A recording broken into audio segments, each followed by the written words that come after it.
Assalamualaikum warahmatullahi wabarakatuh. Salam sejahtera dan kita jumpa lagi bagi mereka yang menanti pada 10.30 ni. Tapi minta maaf kerana John daripada perjalanan rakaman. John Bear ni tamu kita yang bukan rakaman, aku pun mungkin daripada majlis perkahwinan kot. Sebab cara pakai tu aku ada curiga sikit. Dan dia sangkut dia tunjukkan ada roadblock. Jadi terpaksa menunjukkan surat lepasan semua jadi lewat. Dia sampai, dia dah pergi toilet semua, kita akan live. Jadi call saja untuk anda masuk kerana malam ni kita akan melabun dengan John Bear. Tajuk saya pun tak pilih tajuk apa. Tapi biasalah John Bear ni dia dengan umur dia 340 tahun dan dengan pekerjaan dia 370. Sebab dia dah kerja 370 jenis kerja. Kita baru interview setakat 8 8 ya. 8 pekerjaan-pekerjaan lain kita belum lagi. Hari ni aku sembang desat atas meja sementara teman dia kena cucuk tadi tu. Dah dapat tahu dah 18 lagi jenis pekerjaan yang dia pernah buat. Jadi share kerana malam ni kalau sempat kita cerita 18 pekerjaan yang dia pernah buat. Pekerjaan-pekerjaan yang underground lah, yang orang pun tak nak dengar lah. Jadi pekerjaan yang dia ada tu setengah dah pupus lah sebab dia dah 340 tahun. Berarti ada pekerjaan yang ke abad 18, abad ke-19 yang dia buat tu. Jadi kita akan sembang malam ni. Saya tunggu angka dan waktu yang sama, John. Cerita sikit apa yang sebenarnya berlaku hari ni yang sampai pakai mencuriga aku satu aku tanya mencurigakan bini menangis tak? Bini tak mata tak? Bini tak bagi mata. Ada yang tanya apa buta baju mana? Sebab kalau rumah pakai baju lain. Dia tak tahu. Tak ada baju ayah depan dia, so dia tak pakai baju Melayu tu. Tadi saya ada live untuk satu rancangan ni, nama dia Bulan. Rancangan tu, so depa panggil band saya as a house band. Mengiringi mereka tu lah. So kami nyanyi dah lagu-lagu raya, backup depa tu lah, konten raya. Mereka ada bagi hadiah apa semua. So habis-habis daripada sana tu, terus kita cunggit mai sini dengan tak ada nak tukar baju ubah. Depa tu siapa? Apa dia? Depa tu siapa? Depa yang di sana lah. Yang Bulan punya tim tu lah. Lepas habis yang settle apa semua, serak terus mai. Backup lagu raya? Bukan backup lagu raya. Di sana tu bukan backup. Di sana memang dia punya host tu nak berduet menyanyi. Tak ada orang nak menyanyi. Kita pun menyanyi lah sama. Lepas tu contoh, dia punya host yang dia ada 5 orang host. Yang lagi 2 tu nak menyanyi tak ada muzik. Pakailah budak band-band kita ni main. Tadi hampir dengan band lah. Dengan band. Tapi small scale lah. Tadi 1, 2, 3, 4 orang lah. 4 orang ya? 4 orang saja. Budak nakal hujung jangan simpang. Buat jahat. Budak nakal hujung simpang. Tapi dia akan menyertai band yang akan saya tubuhkan. Puak Baik depan masjid. Band yang baru akan kita terbitkan album depan ni, Puak Baik depan masjid. Biar aku nak tanya satu lagi soalan yang aku tak pernah sembang dengan band ni. Hari ni kita nak sembang semua tentang Bear yang muda ni dan saya yang tua. Jadi kita akan sembang supaya Bear yang muda ni dapat cerita kepada saya yang tua ni apa yang telah berlaku dalam dunia orang muda yang saya anggap kata saya pun dah bukan in scene lah, orang kata not into it. Saya tak sempat sebab bila Bear datang, generation dia datang ni, Bear sempat melalui satu zaman yang penting. Jadi dipanggil zaman independen, gerakan indie besar 2000. Saya dah tinggal scene tu kerana saya bekerja. Sebab saya hanya sempat pada scene The Angry Young Man 80s. Dan scene yang dipanggil The Experimental, existentialism semua tu, scene yang 80s 90s. Lah yang hamai, tak apa, aku cerita lah scene aku. Aku cerita lu scene. Bila hamai Bear dan hantai, aku sebenarnya aku tak boleh faham satu adalah apa yang generasi nak bila datang dalam scene indie. Kemudian kenapa scene indie tu tak boleh sustain jadi panjang? Satu, kita kena terima hakikat. Dan kedua, kalau dia tak boleh sustain, sama ada dia gagal ataupun sedang migrate. Generasi hang ni sedang migrate ke scene yang baru. Dia sebenarnya nak jawab soalan ni yang serius ni. Dia scene awal-awal indie ni dia mula-mula nampak dia bukan kata ada. Kita tak boleh kata ada tu awal lagi lah. Yang betul-betul nampak dan mula mewarnai industri muzik tempatan ni pada lebih kurang sekitar 2000-2001, awal-awal 2000 tu. So pada ketika itu band-band ni start naik apa benda semua. Pada ketika itu saya orang yang pergi. Tak ada band apa lagi. Kita main lah band di sekolah, seronok lah, tapi bukan betul-betul yang perform rata-rata semua ni. Jadi kita orang-orang yang pergi. Jadi kita tengok lah macam mana culture gig waktu tu. Waktu tu kita tak main gig tapi kita pergi. Waktu tu band-band yang tengah top ialah contohnya macam Hujan, Bittersweet, Mi Uncle Hussein, band-band tu yang tengah duk naik tu. Waktu tu pula dia main pula dengan satu ada series yang diberi nama Kami. Kami. Kami. Kami sebab zaman abang lu Kami Sudirman berlakon. Yang jadi kutu tu bukan. Yang ni Kami baru lainnya. So dia punya caption dia, hidup ini memang palat tapi esok masih ada. Alamak. Hidup ini memang palat tapi esok masih ada. Okay. Nah, itu indie di zaman tu lah. Waktu tu ketika indie ni tu naik ni, waktu tu kita boleh tengok budak-budak. Waktu tu saya duduk di UiTM Kelantan lah. Saya balik main di KL time tu, scene tengah duk naik tau. Saya main di Bukit Bintang time tu bang. Depa semua rambut macam cendawan. Rambut macam Noh Saleh tu. Yang rambut tu depan kan. Rambut indie macam ni. anime Jepun. Dengan seluar semua yang memang ketat. Saya ini satu trend baru ni. Dia main dengan culture. Dia bukan main dengan muzik saja, tapi dia main dengan culture. Yang mana yang dia baju tu keluar yang saya sayang mak saya. Waktu tu ada macam indie scene clothing line. Indie. Muzik indie. Lepas tu theater scene apa semua yang scene-scene seni art dekat Malaysia dia dah mula ada depa punya gaya bahasa dan juga cara sendiri. Okey. Bila tahun 2015 tu mula-mula saya kena opening untuk Noh Saleh tu, waktu tu saya tak tahu pun yang kata kan depa indie ni melalui zaman gelap. Pada zaman 2014 tak salah saya lah 2014, 2013 tu pada ketika itu indie jatuh merudum. Gig dah tak ada, gig dah kurang, orang dah tak arah pada benda-benda lain. Orang yang layan gig ni pun dah besar-besar, dah kahwin, dah tua, dah ada anak, orientasi depa dah berbeza. Pada waktu tu saya buat band sebab saya memang suka nak main band lah. Jadi saya buat band tu. Pada ketika itu saya tengok waktu tu Masju pun sama-sama juga. Kami lebih kurang zaman 2015 tu. 2015 tu ada beberapa band baru. Yang mana depa ni adalah musician lama lah. Depa buat satu band baru ni dengan gaya dan juga bunyi yang baru. Bila band saya lah kira kan, band yang 2015 ni, bila 2015 ni setiap band ni dah berbeza dah. Dulu macam zaman dulu, zaman-zaman awal dulu indie ni kita tengok ada muzik indie ni lebih kurang. Mana-mana band ni muzik lebih kurang. Contoh. Tapi di zaman yang baru ni, dia dah start dah. Dia ni main reggae, dia ni main hardcore, dia ni main. Tapi depa ada elemen Nusantara. Okey. Melayu tu ada. Ini dia. Ini yang baru punya barang yang depa suntik di dalam band-band independen. Yang mana kebanyakan band yang ada lah ni depa punya bunyi ni sudah terarah ke arah bunyi-bunyi Nusantara. Bunyi-bunyian Nusantara tu dia lebih relate dengan budaya kita, dengan masyarakat kita. Lirik tu pun lebih kena dengan kita. So band indie ni dah jadi macam tu dah. Dia dah jadi original yang dia tak mau tiru siapa-siapa dah. Dia nak jadi dia je. Nak dengar tak mau dengar segala. Masalah kenapa tadi tak boleh sustain adalah ni bagi saya ni pendapat saya sendiri ni. Orang lain pendapat. Bagi saya sendiri yang duduk dalam band ni adalah perspektif dan juga ideologi yang dibawa oleh generasi terdahulu. Contoh, generasi terdahulu ni dia ada pioneer dia lah. Otai-otai orang panggil ni dalam scene ni. Yang sampai sudah tak taubat ni apa semua ni. So depa bawa skop ni lagi. Depa duk bawa lagi barang dia macam tak sedap kalau main muzik ni lembek yang ni tu. Tak boleh bawa dah barang ni. Jadi bila kita masih lagi mengekalkan benda ni, band-band yang sepatutnya dikenalkan kepada orang ramai ni terhenti perjuangan dia setakat tu. Sebab apa? Peluang tidak diberikan. Sebab apa? Orang masih lagi melihat contoh siapa yang baik dengan kita, siapa yang kroni kita, siapa yang geng kita. Padahal sepatutnya bagi saya ni nak buat muzik ni dia tak kira pun independen ke mainstream ke, tak ada. Aku buat muzik ni, aku buat muzik. Hampa suka hampa dengar, tak suka hampa ambil pasal. Sebab apa? Bila kita meletakkan independen, kita meletakkan mainstream apa benda semua, kita letak power distance. Kita letak rank pula. Kalau indie ni bawah, mainstream ni atas. Tak ada. Independen bagi saya adalah orang yang melakukan semua benda label buat kat penyanyi tu, dia buat sendirinya. Dari segi recording, atok lagu, tulis lagu, apa semua. Kalau kata tak sedap, takat tu itulah kemampuan dia. Jadi tak bolehlah nak judge dengan orang yang betul-betul di recording company ni. Depa memang ada profesional yang tulis lirik, buat lagu yang memang orang ni dah menang AJL 800 kali tulis lagu. Memanglah dia buat pula radio friendly yang cukup dalam masa 3 minit. Yang nak bagi cukup dalam radio tu memang semua. Tak boleh nak apply benda tu kat band indie. Sebab contoh, sajalah kata band saya nak bagi betul-betul bunyi tu 5 minit baru dapat rentok tu betul semua orang tu boleh bunyi betul tu. So nak buat radio friendly punya lagu 3 minit ni tak dan. Kalau buat cepat-cepat sangat pula. So makna kata apa? Perspektif ni dah berubah. Daripada dulu ni band indie yang ada lah ni dia lebih bijak dah.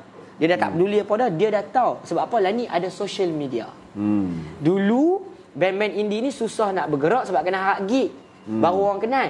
Lah ni bagi saya lah untuk orang-orang band-band ini duduk sana, jangan peduli dah pasal band lain ke apa benda. Sebab kita ada satu platform percuma. Which is social media. Kalau kita betul-betul study dan fully utilize medium tu, kita boleh push band kita sampai band yang mainstream pun. Sebab lah ni semua orang berada di paras yang sama. Mainstream pun tak boleh main show dah. Betul. Mainstream tak boleh main show. Dia ni tak boleh pergi mana-mana. Dia ni tak boleh pergi main jom heboh. Dia ni tak boleh main konsert ni. Semua orang berada di platform yang sama. Betul. So lah ni siapa usaha, siapa buat sungguh-sungguh barang dia tetap akan berada di satu. Kita sama-sama bersaing di tempat yang betul. Itulah huraian. Aku nak tanya pasal yang kata-kata dalam scene indie. Waktu mula-mula ni indie ni dia senang je, dia pemberontakan dia adalah untuk menolak mainstream yang cuba memonopoli. Betul. Berarti orang indie ni kata kalau dia nak buat lagu dia kena ikut syarikat rekod. Macam dululah kita panggil artis poser. Dia orang compile muka handsome jantan jambu, betul, dia buat band. Betul. Main data pentas hancur. Betul. Tapi pasal cover album keluar dekat Panca Indera, keluar dekat URTV, keluar dekat Tepi Kolam Segak, orang pun beli. Betul. Syarikat rekod cuma fikir nak jual kaset, nak jual apa. Betul, depa nak bisnes. Betul. Kemudian bila benda ni budak-budak muda yang datang dengan muzik yang dia tak mau diperkotak-katik kan. Ni muka-muka pecah pintu yang tak segak tapi main muzik bagus. Mereka pun yang pecah pintu ni kata, kalau kategori duk ikut pop record label, muka pecah pintu tak jadi artis. Tak jadi artis. Mesti perempuan tengok pun steam, jantan tengok pun steam baru boleh jadi artis. Dulu. Betul. Cuma bila sampai dekat Sinhang, yang kata balik kepada akar umbi Nusantara. Betul. Apa yang akar umbi yang kau tengok waktu tu? Okey, macam saya sendiri ni saya share sikit. Banyak dah share. Banyak lah. Dan ni pasal yang awal-awal. Mula-mula saya nak buat band ni, antara orang-orang terawal ni saya akan prefer kat orang-orang yang ahlinya lah, yang pandai bab ni. Saya nak tahu pasal muzik Nusantara dan juga muzik tradisional Malaysia ni. Saya jumpa Pak Ngah. Okey, arwah Pak Ngah. Arwah Pak Ngah. Saya jumpa arwah Pak Ngah, saya duduk dengan dia. Saya kena sekolah dengan arwah Pak Ngah pasal ghazal ni saja dekat sejam. Satu je ghazal ya. Tapi pun barang lain lagi. Pak Ngah tanya saya satu-satu soalan time tu, memang kena teruk lah. Saya tak tahu apa, saya bukan budak muzik pun. Tapi dekat sana saya dapat perspektif. Ni bunyi-bunyi Melayu. Dia ada kategori-kategori dia. Contoh lagu rakyat, lagu istana, lagu negeri, dialek negeri. Ada macam-macam ni. So bila saya tahu benda tu apa semua, Pak Ngah pesan kat saya, hang nak balik buat ni, hang buat nak main Roma Malaysia, nak main Melayu lah. Terus macam-macam buat. Sebab saya nak bagi Pak Ngah dengar dulu lah, saya nak buat barang lain tu. Jadi waktu tu kami dah start main reggae. Tapi saya nak buat elemen Nusantara tu sebab saya menyanyi Melayu. Kalau tak bubuk elemen Nusantara ni, reggae ni memang kita tahu roots dia Jamaica. Jadi kalau saya nak claim tu, budak nakal ni reggae ni, haplah lah. Seriau lah. Rambut dreadlock tak lah. Lepas tak apalah. Dia ada rambut dreadlock tu boleh mengaku Bob Marley lagi. Kita tak boleh. Jadi nak buat macam mana? Jadi bila kita bincang-bincang dalam grup apa semua, elemen-elemen Nusantara tu telah pun ditambah ketika mana kami duk jam-jam buat lagu dah merata main apa semua. Elemen-elemen Nusantara tu dimasukkan bunyi-bunyi kemelayuan tu. Contohnya macam ada satu lagu kami ni tajuk dia NADA.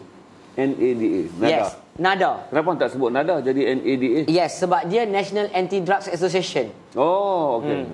Kami buat untuk pengasih, tapi pengasih buat tak tahu kat kami. Bukan pengasih pula, ada apa dia? ADK. Kami buat untuk ADK. Tapi ADK buat tak tahu kat kami. So kami buat tak tahu lah. Buat macam mana, kami buat lah lagu siap-siap. Okey. So dalam lagu tu, dia ada satu waktu di tengah-tengah lagu tu yang mana dia ada puisi dalam bahasa Jawa. Yang dia ada alunan muzik tradisional dan ada puisi yang disampaikan dalam bahasa Jawa. Bunyi sikit, aku nak dengar. Ajiku kembali. Dia ada kumbang, dia ada dia sebenarnya adalah mantra. Mantra pemberani. Satu ketika dulu mantra digunakan dalam Melayu lah. So mantra tu mantra pemberani, tapi saya matikan isim dia tu lah. Dia ada isim dia tu. So elemen-elemen ni diletakkan dalam lagu. Saya bubuh sebab saya nak lagu tu. Bila saya nyanyi tu, saya ada lah rasa kampung halaman. Tak ada lah rasa semata-mata Jamaica ni. Jadi nak kata kami reggae yang betul-betul sebenar reggae pun tak. Sebab kami ada bunyi elemen campur-campur macam-macam ni. Sebab lain-lain orang main bunyi lain. Tapi band-band lain di sekeliling kami ni juga masing-masing dah bawa elemen Nusantara. Contoh, dia main hardcore lah kata.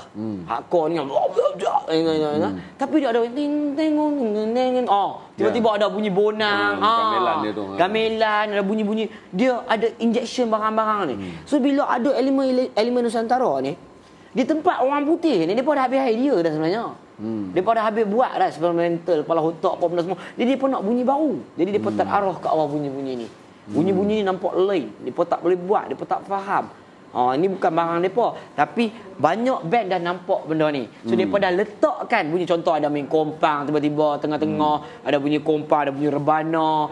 Tu alat-alat muzik yang dimasukkan ke dalam muzik mereka. Elemen Nusantara tu. Itulah dia. Kalau lah aku nak tanya kan, secara idealnya banyaklah pembaharuan yang nak dibuat. Betul. Pasal scene indie ni datang, impact dia dari segi, aku rasa kalau jumpa sekarang budak cerdik yang brutal sikit lah. Brutal. Berarti takkan cerdik dia cerdik. Aku jumpa banyak budak-budak cerdik. Brutal ni maksudnya aku jumpa dia macam ni lah, dia engineer. Tapi tie tak nak pakai. Dia ni aku jumpa dia ni bekerja dalam eksekutif buat sale apa semua. Tapi jumpa lah kasut dia datang tu Converse ya. Kita jumpa scene-scene orang yang memang membesar dalam indie yang percaya bahawa tidak semua mainstream adalah real. Betul. Brain is real. Betul. Kan? Betul. Aku cuba tanya dari segi ketahanan koyak ni. Aku tak mau kata koyak Israel. Aku nak tanya koyak anak muda ni. Aku tengok berbeza pasal tahun 80-an. Kekuatan mereka adalah dia tak mau tengok result. Dia tengok the fight. Betul. Jadi zaman Tan Sri Johan, zaman sasawan negara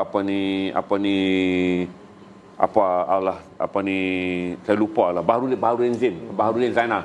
Zaman-zaman dia orang ni dia pun dibesarkan dalam scene. Result is not penting. Betul. Kita keep fighting. Orang muda dia akan keep fighting. Because dia datang daripada The Angry Young Man. The Angry Young Man ni dia bukanlah money oriented. Betul. Mereka yang datang daripada scene, apa yang berlaku dalam World War II, apa yang berlaku dalam Perang Vietnam, perang apa tak sepatut lagi berlaku dalam generasi kita. Mereka fight. Betul. Dan mereka bertahan kerana result dia bukanlah tentang duit. Betul. Result dia tentang kita tak mau lagi satu lagi kemusnahan berlaku. Generasi yang apa yang menyebabkan mereka cepat koyak? Kalau betul lah aku kata mereka ni koyak. Kalau tanya saya lah sebab apa mereka cepat koyak, banyak sebab. Banyak sebab sangat. Sebab mereka cepat koyak. Kalau nak tanya di mana yang mereka cepat koyak ni, ialah di social media. Contoh macam kata band kan. Kalau kata band tu dicipta untuk mengejar nama dan juga populariti, dia mesti koyak senang. Sebab apa? Contoh, orang katalah, orang kritik lah sikit-sikit ke apa ke semua, mereka tak boleh. Sebab apa? Orientasi mereka ke arah tu, bukan perjuangan. Orientasi mereka nak famous. Orang nak famous ni, dia tak boleh orang kritik. Ini masalah mereka. So, berada di pemikiran yang macam ni, untuk buat band, ada. Bukan tak ada, ada. So, mana kata berada di pikiran macam ni, memang cepat. Tapi contoh, orang bu ke, orang tak mau tengok ke, orang belah setengah ke, kita tak mau main apa-apa semua. Tetapi, ada macam inilah, kuatnya sesuatu kapal tu adalah kuatnya nakhoda tu. Bagi saya kepala dia. So makna kata kalau contoh saya tak mau cerita band orang lain, band saya sendirilah. Band saya sendiri, apa tujuan kita ni? Okey, contoh macam saya bagi tahu ramai orang tak puas hati dengan kami. Konon kami ni apa ni apa. Tapi bagi saya ada perspektif saya sendiri, saya bukan tongong. So makna kata apa? Band reggae ni merupakan satu band revolusi. Dia band yang betul-betul menentang terhadap sesuatu benda. Ni reggae.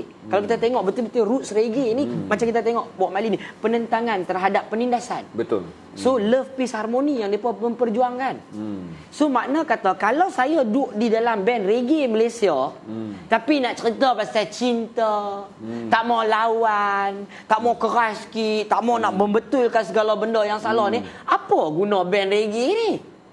Apa akar umbi dia, roots dia band reggae ni, dia as a revolutionist.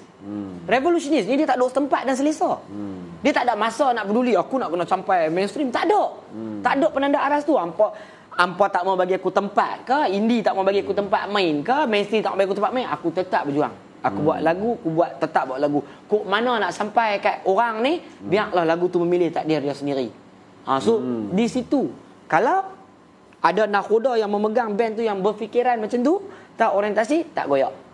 Tapi kalau contoh, kita ni lagi lepas kita keluar album ni, insyaAllah lah kita boleh lah main ni apa semua, orang pun kenal lah kita sikit, followers kita dah start naik lah. Habis. Hambat followers, hambat orang sanjung, hambat nak jadi superstar, pergi mana-mana orang nak tengok, leceh. Sebab apa? Kita berdiri atas karya kita. Karya macam saya kenapa saya buat lagu? Kerana itulah saja cara untuk saya menyuarakan ketidakpuasan hati dan juga apa benda yang terbuku di hati saya dalam bentuk nada dan irama. Okey. Penonton tarik nafas sekejap. Sedap sembang dengan Joy malam ni. Dia panggil malam ni kita akan labun pasal orang muda. Sebab saya dah lalu zaman orang muda, sekarang saya dah tua, rambut beruban, saya pun tak tahu. Tapi saya dengan dia banyak benda sama, tuan-tuan. Saya minat Superman is Dead, dia pun dengar Superman is Dead. Dia siap menyanyi. Oi, saya tahan dengar band ni. Superman is Dead SID ni adalah punk rock band daripada Bali. Band yang saya kata saya dengar tipe X. Dia pun dengar tipe X, tuan-tuan. Walaupun jarak umur 20. Saat bulan purnama bersinar, terangi malamku, teringat padamu kan ku kirimkan salam dengan rasa rinduku bersama angin malam. Ku sedia menunggu, mimpikan aku, oh sayangku. Oh, sikit. Tipe X. Ni antara band ska daripada Indonesia. Dan bila saya cerita kata saya dengar Arctic Monkey, dia pun dengar Arctic Monkey. Tapi saudara kena dengar juga The Jolly Boys. Jolly Boys adalah reggae band on tour daripada Jamaica. The Jolly Boys. Saya pun tak dengar Rehab. Dia menyanyikan balik lagu-lagu pop dalam bentuk lama. Saya nanti kalau saudara boleh Google dan cari ke Facebook, dengar The Jolly Boys. Lagu yang paling best adalah Rehab. Jolly Boys ni semua 80s kata orang dah mati sok lusa dah pun, tapi daripada Jamaican. Saya boleh bagi tahu je kata berapa kita ada angka sekarang? 1.3. Aku nak tanya dekat Hang John. Satu di Malaysia ni. Nak hidup kena usaha. Betul. Nak mampu sebab apa? Ni biasa. Aku walaupun aku menulis dalam scene sastra konvensional, aku kenal kawan-kawan banyak dalam scene indie. Scene indie dia great fighter because tahun 2000 lebih memang they do. Tapi tinggal lagi tu orang yang berada dalam scene konvensional macam saya tahun 80-an 90-an ni, kita boleh sustain lah sampai 40 tahun. Betul. Sebab kita datang daripada ideologi mengatakan bahawa kemenangan tak pernah ada. Hidup adalah street fight. Kalau siapa bagi tahu pada satu hari dia pacak bendera tanda menang, berarti orang itu dikira mati sebelum mati dia. Jadi kita konsisten sebab tahun-tahun tu, tuan-tuan, kalau kita baca daripada barat, kita dipengaruhi oleh penulis-penulis yang dia punya latar belakang tu kebanyakan adalah mereka adalah pelarian perang daripada Latin kerana menentang kerajaan zalim di Latin. Jadi orang lari ke Spain macam Gabriel Garcia Marquez, dia duduk situ. Kalau kita dibesarkan lagi, kita dengar Francisco Fernando Jose yang menentang kerajaan Marcos secara konsisten dengan menulis. Jadi kita kuatlah kalau kita pergi ke Indonesia pula, kita dipengaruhi oleh Remy Selado yang baca sajak. Aku baca sajak dia sikit. Ini nak dengar ni. Kangkung dimakan kambing, kambing dimakan manusia, manusia dimakan harimau. Kalau kau tak faham itu, pergi saja ke toko India, beli kain kafan, gantung diri di alung-alungan biar sampai mampus. Itu zaman saya dengar sajak Remy Selado. Remy Selado sajak-sajak dia. Jadi kekuatan pada waktu tu adalah kerana result komersial tu tak begitu memburu kita. Yes, tak sebab nampak. Kita ingat kalau kita baca Albert Camus, Albert Camus mati tak kehidupannya tak kaya, karyanya dikenal. Albert Camus ni senang je, dia memberi gambaran kata dunia telah dipenuhi orang putus asa kerana setiap kali kita cuba melakukan sesuatu yang luar biasa, kemusnahan akan datang kerana dia marah pada perang dunia kedua dan dia marah pada perang yang tak pernah habis. Cuma aku nak tanya pada tahun 2000-an yang waktu korang bawa Roots tu. Roots tu saya anggap dia punya internal yang by sense kita boleh dengar. Tapi internal yang kita tak boleh dengar, apa jiwa yang ada tu. Tadi kata kalau root bunyi benar boleh dengar. Bahasa semua kita boleh dengar. Internal dalam yang orang tak boleh dengar, tapi malam ni nak bagi orang dengar. Apa yang sebenarnya ada dekat jiwa generasi hang? Jiwa generasi saya ni, kalau kata saya lah, sebab saya generasi yang ada dengan saya ni beza lah. Jiwa generasi saya ni, kami mendambakan ilmu sebenarnya. Kalau nak tanya saya mewakili kan, dia pun mendambakan ilmu. Mana kata mereka dah tak ada satu tempat yang mana mereka percaya, yang mereka betul-betul boleh percaya untuk dijadikan reference. Sebab pada ketika ini kita tengok contoh lah, kalau kita tengok sekeliling kita, orang yang duk scam, duk tipu ni apa semua banyak. Berlambak-lambak.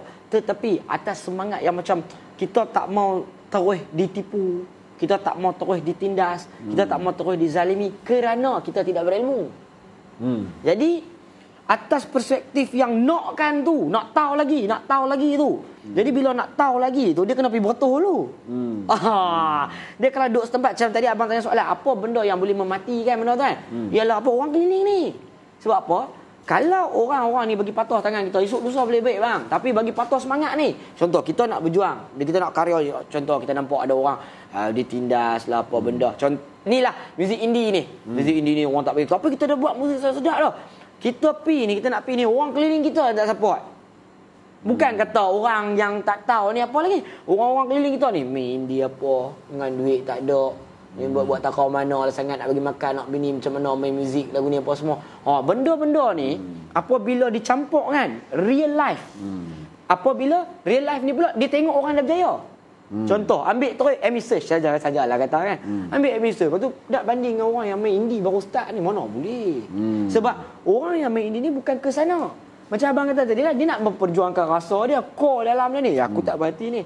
Aku tak mau selama-lamanya lagu-lagu di radio ni bunyi yang mendayu-dayu tu. Yang 90 aku sapu air mata. Kita tak mau dah. Bukan tu lama sangat. So kalau kita terus lagi duk bawa lagu-lagu spoon point ni semua ni, dia sampai bila kita nak di sana? Kita tak bagi generasi baru ni option lain nak dengar contoh. Kami main reggae ni pun bukan reggae yang betul-betul sama macam Bob Marley main. Dia tetap dia punya barang juga. Kami main ni dengan elemen kami. Kami rasa ni reggae lah. Macam reggae lah. Tapi kami buat elemen kami, muzik kami, bunyi kami. Tapi kalau saja-saja pandai-pandai nak boost sendiri muzik ni apa, orang akan kata poyo lah main kot mana, tak tahu tiba-tiba nak buat barang sendiri. Tetapi rasa ni sebagai orang yang main muzik ni, inilah cuma cara yang boleh kami channelkan benda tu. Benda yang kami duk rasa macam tak boleh ni. Apa yang kuat rasa? Aku tanya betul-betul, protes pada negara ke protes politik? Saya protes kalau saya lah sendiri. Saya protes pada industri muzik kita. Saya protes pada industri muzik kita. Contoh, sebab apa? Sepatutnya berdasarkan apa benda yang kita ada ni, barang-barang banyak dalam negara ni, kalau betul-betul ada orang boleh duduk, boleh buang ego, boleh sembang, boleh bincang, kita boleh menghasilkan satu karya yang best bang.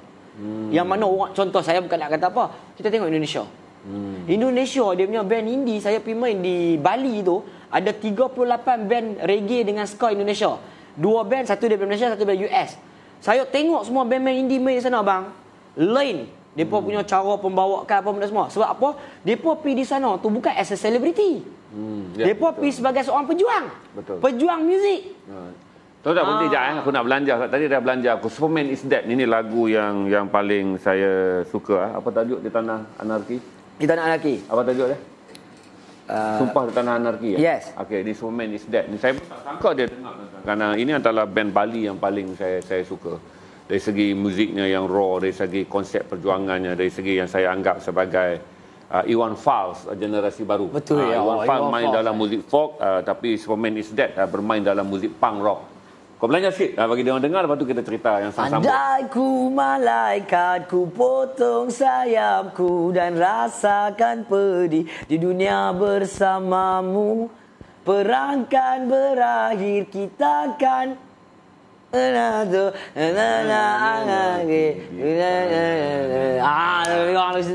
adalah lagu mengenai bagaimana sebuah band yang hampir dipulaukan di seluruh Indonesia dan hanya boleh hidup di Bali. Kerana band ini berjuang untuk menuntut kepada kerajaan Indonesia lebih banyak perkara-perkara keadilan ke atas Bali direview semula. Betul. Ini adalah band yang memperjuangkan bahawa mereka tidak gembira ketika berlaku revolusi sosial pada tahun 1974 yang mereka anggap telah membunuh nenek moyang mereka tetapi tidak mendapat pengadilan yang baik di Mahkamah Indonesia. Kerana mereka menganggap nenek moyang mereka dibunuh di atas alasan penyokong komunis adalah sebagai satu pembunuh. Dan dia nak kertas putih. Jadi band ini konsisten perjuangan dia. Sampai hampir keseluruhan konsert dia hanya jalankan di Bali. Di Superman is Dead. Tadi kita dah main Type A. Aku nak tanya, kata, adakah sampai sejauh tu muzik di Malaysia yang kau rasa datang daripada generasi kau yang nak move? Ada beberapa band yang memang penentangan dia bukan kata subtle, memang nyata. Memang nampak terang-terangan. Contoh sebelum ni, contoh saya kalau boleh saya quote, saya boleh petik, ada satu band ni di Indie, dia sama recording studio dengan saya. Nama band ni Orkes A. Hizadin. Pada ketika Orkes A. Hizadin. Orkes A. Hizadin. Penyanyi dia orang Kedah, orang Lastak. So Mamat ni satu ketika dulu ni dia main ni, dia ada cerita-cerita dia apa semua. Lagu yang dia bawa pada ketika tu menyentuh tentang isu semasa yang sedang berlaku pasal 6.2 million tu. So dia buat dalam bentuk lagu. Contoh saya ni macam, Kemana hilangnya 6 juta bintang-bintang. So dia refer kepada tu. Itu bentuk penentangan. Tapi alhamdulillah lah, nasib baik. Lepas tu tukar kerajaan apa benda. Tapi itu antara salah satu band. Ada juga band-band punk rock yang betul-betul menentang penindasan, menentang double standard. Contoh, ada satu lagu dalam band saya. Tajuk lagu tu Mr. Pollution. Yang mana Mr. Pollution ni saya dapat idea daripada surah Ar-Rahman. Fabi ayyi wa rabbikuman tukadziban. Wahai manusia, nikmat mana lagi ke yang telah aku berikan yang mahu kau dustakan. Pada ketika tu waktu saya masuk dalam si indie ni, saya nampak ada beberapa orang cuba menjadi orang tengah dan juga cuba mendapat nama daripada satu benda yang depa tak ada bakat pun sebenarnya. Tapi depa menjual band-band ni. Dan saya rasa benda negatif ni tidak perlu diteruskan. Perangai yang sedemikian ini tidak boleh. Contoh, andai kata dia bukan ada band pun, dia organizer ke, dia siapa-siapa ke, tetapi dia rasa dia yang selayaknya memilih band ni. Oh, ni aku suka, ni band aku, ni sedap, ni tak sedap, oh ni tak, ni lawan aku, cakap pasal aku. Tak boleh. Tak boleh. Sebab apa? Music is music. Hang tak, contoh, kalau hang orang yang diberi tanggungjawab untuk mengendalikan medium, untuk push band-band yang mana indie tu ada ni, itu tanggungjawab hang, bukan hang pilih. Hang lah tak ada bakat. Suruh main 4 kuat pun tak kerti. Contoh. Bukan aku lah. Hang tu dia lah. So bila Mr. Pollution ni, saya buat lagu Mr. Pollution sebab dia ialah pollution pada scene indie. Ya, betul. Pencemar. Mencemarkan karya dan nilai estetika yang berada pada orang tu punya hasil kerja tangan mereka. Sebab apa? Bila hang meletakkan benda ni sebagai perniagaan, band ni hambat ke tak? Contoh kena buat video klip macam ni, buatlah apa-apa macam mana pun, janji jual, viewer kena takat ni apa benda semua, barulah orang tengok. Ini bukan cara indie bergerak bagi saya. Orang kelapak sangat orang view hang punya video klip ke. Hang kelapak hang macam tu. Awak tak pergi mainstream, awak tak masuk mentor ke vokal bukan soal rupa ke apa kalau hang nak pi ke situ. So disebabkan itu saya main dengan satu inisiatif, saya lawan. Hanya ada satu kata, Wiji Tukul kata lawan. So saya tulis lagu tu sebagai kesedaran kepada semua orang untuk menghormati karya mereka. Sebelum hampa nak pergi berjuang ni, kepala bapak apa benda semua ni, hormat karya kita dulu. Kalau orang lain boleh buat 5-3, hampa tak boleh fight, hampa nak bawa karya hampa pergi lawan siapa? 5-3. Itu bahasa orang Tara lah. 5 red dapat 3. Cekrak hang murah. Kira murah sangat lah. Lekeh lah. 5 red 3. Cekrak hang murah. Okey. So 5-3. Dia buat band saya 5-3. Kami tak sekolah lah. So bila benda macam ni jadi, bagi saya kita kena letakkan dalam kepala, bila mana hang berilmu, hantar benda ni tak betul. Ini pollution. Ini tak selayaknya hang nak kena layan ni. Orang nak meletakkan macam ni, hang main waktu ni, hang main, dah. Aku jual band aku . Aku letak takat mana. Hang boleh appreciate, I appreciate. Tak boleh, hang tak ada hak langsung nak menidakkan ke, nak tutup ke, nak shut down ke, nak buat orang kata apa, dia panggil blackout ke untuk band ni. Tak patut. Sebab ini perjuangan. Dan benda ni masih berlaku. Okey. So, ini yang saya perjuangkan. Saya tak mau berjuang besar-besar ni. Saya nak berjuang untuk sini sendiri. Sebab saya tak mau langsung ada power distance ni. Contoh, saya artis independent. Oh, independent minta. Tak. Kalau independent tu bagus-bagus ya dah. Kalau mainstream tu tak bagus. Kalau dia ulang lirik 10 kali nyanyi dengan auto-tune tu tak bagus ya. Sampai bila kita nak fake duduk dengan auto-tune, duduk yakin kat orang pisang ambil muka handsome, ambil gambar raya semua macam tu apa semua. Naya band indie yang betul-betul spend time nak belajar, nak bagi hangpa dengar rasa aku dalam gitar tu. Padahal ada sebelah orang. Dia nak bagi yang dia tu, yang gitar tu. Dia pula yang penyanyi mainstream ni dia tak peduli dah, bukan dia ada attach dengan band dia pun, dia main solo. Orang main muzik untuk dia nyanyi. So sebab itulah perspektif ni tidak dilihat oleh orang luar. Sebab orang hanya melihat band. Indie ni tak ada duit, sebab tu main indie. Sebab tak handsome, label apa semua. Yang mainstream ni. So rasa kami ni disebabkan itulah kita mesti cari satu tempat. Kita mesti cari satu tempat untuk suara kita didengari. Didengari dengan cara itulah orang akan berfikir sejenak. Dengan cara itulah segala masalah yang selama ni mengekang indie ni daripada naik, pecah. Itulah semangat yang saya pegang. Okey. Tuan-tuan, berapa ribu kita ada sekarang? 1.5, okey. Saya berhenti saat bagi jual minum ayam. Oh, mereka tak bagi kolej kat Anjuan. Ada. Kolej ada, tapi saya orang langgar. Saya ambil masa saudara-saudara. Pertama, saya ingin mengucapkan terima kasih kepada 510 orang yang membuat log combo Jombang 3 hari menjelang Malam Raya. Alhamdulillah. 510 log berbayar bernilai 45,000 lebih. Okey, saya cuma 45,000 lebih dia orang dapat. Tu malam ni. Jangan cerita lah. 45,000 lebih telah pun dibayar kepada ITBM. Cuma ITBM meminta saudara bersabar kerana postage telah dibuat hanya untuk lebih 200. Berarti ada 310 postage lagi akan dibuat. Kerana ada arahannya work from home dan mereka terlibat sebagai salah satu agensi di bawah Kementerian Kewangan. Jadi akan ada keperlahanan. Tetapi mereka akan beritahu pada saya, paling perlahan pun akan sebelum 1 Jun. Berarti baki yang ada lebih kurang sekitar 300. Isnin, Selasa, Rabu ni postage-nya akan dibuat. Okey, owner yang ni, yang dah order Isnin, Selasa, Rabu, postage yang terakhir lebih kurang 300 yang saudara order tu akan dipost kepada anda. Jadi selesai bab yang combo Jombang yang dulu. Okey, malam ni oleh kerana ada bagi anda yang belum lagi ni kawan kita. Saya kena pegang pula dia. Okey.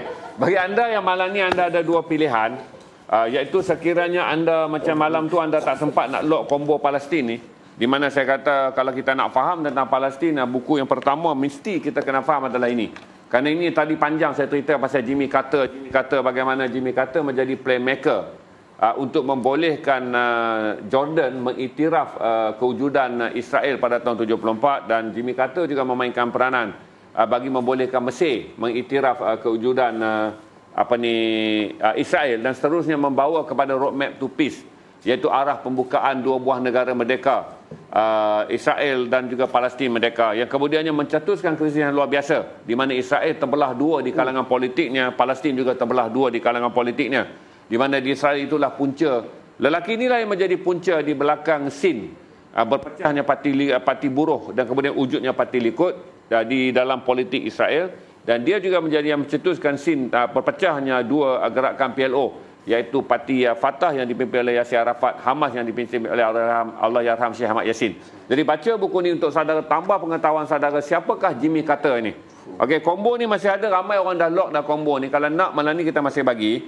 Kita sertakan combo ni dengan Farid Zakaria. Siapa yang follow Farid Zakaria adalah wartawan dan juga host bagi 101 East yang disiarkan oleh CNN. Ini antara host yang dianggap sebagai legend lah. Kalau nak cari 5 host terbaik dunia, saya boleh bagi tahu kat saudara, selepas Christian Amanpour, saya anggap kata Farid Zakaria adalah host yang kedua terbaik. Kemudian barulah Hola Gorani. Hola Gorani adalah host yang ketiga terbaik bagi saya untuk mengendalikan talk show dunia. Jadi kalau saudara nak, ini buku yang kami bagi sekali dalam combo ni RM50 dengan sebuah makalah oleh Dr. Fahad Ahmad Nizam. Ini adalah ucapan dia yang bertajuk Pencapaian Masa Lalu Cabaran Semasa dalam Dunia Islam. Ini adalah sebuah karya intelektual yang saudara baca piece dari ucapan dia yang diterjemahkan. Jadi kalau saudara nak combo ni, log combo ni 350. Jangan dulu log kalau nak dengar istimewa dia. Kalau log combo ni 3 buku ni RM50, log di bawah combo 50. Saya pernah menceritakan pada saudara untuk memahami perkara yang saya kata ini adalah buku terbaik dalam hidup saya lah. Kalau nak kata kategori bukan novel, tapi buku ni ditulis dalam bentuk narrative almost novel oleh penulisnya adalah Thomas L. Friedman, iaitu yang saya kata Dunia Sama Rata. Untuk saudara lihat apa disebut sebagai manipulasi ekonomi kapitalis baru, terutama bagaimana manusia didera dan diberi penipuan untuk membayar kerana jenama. Macam saudara saya bagi tahu bahawa ketika saudara berbangga menikmati kopi Starbucks ataupun saudara berbangga menikmati kopi apa lagi lain daripada Starbucks, kopi apa? Coffee bean. Coffee bean. Tak kisah apa pun yang saudara berbangga bagaimana saudara telah membayar kepada jenamanya, tetapi petani-petani yang menghasilkan kopi daripada Afrika masih lagi hidup di bawah kadar kemiskinan. Apabila kopi ditukar, kopi yang dihasilkan oleh negara-negara miskin ditukar dan dijual kepada negara-negara kaya untuk mengeluarkan jenama kopi yang hebat, ia hanyalah seperti menukarkan kopi dan gandum. Dia tidak pernah menjadi kopi dan duit. Tetapi apabila kopi ini sampai kepada syarikat-syarikat besar, dia ditukarkan pada kita dengan kita membayar 90% harga kopinya adalah kerana jenama. berarti kopi itu sebenarnya bernilai 10%. 10% saja. 90% adalah kerana jenama dia. Jadi Thomas L. Friedman dengan perjalanannya sebagai seorang ahli ekonomi, pemikir dan juga pecinta rakyat marhaen telah merantau merentas seluruh Amerika dan bercakap dengan para usahawan dan juga pemain ekonomi Amerika, pergi ke India bermain golf dengan orang-orang pemain komoditi di India dan sampailah menjalar ke tempat-tempat miskin untuk menyiapkan sebuah buku yang dia mendedahkan rahsia bagaimana dunia sama rata, the world is flat, yang dia impikan. Jadi saudara kena baca, ini adalah mekanisme intelektual yang sedap untuk dibaca tuan-tuan, sebab saya boleh berhujah dengan baik mengenai ekonomi dalam banyak perkara kerana saya dibantu di buku ni, kerana saya bukan latar belakang ekonomi. Tapi buku ni mudah untuk saya baca, digest, kerana kalau orang debate tentang ekonomi, saya boleh menggunakan banyak fakta yang saya ambil pada buku ni.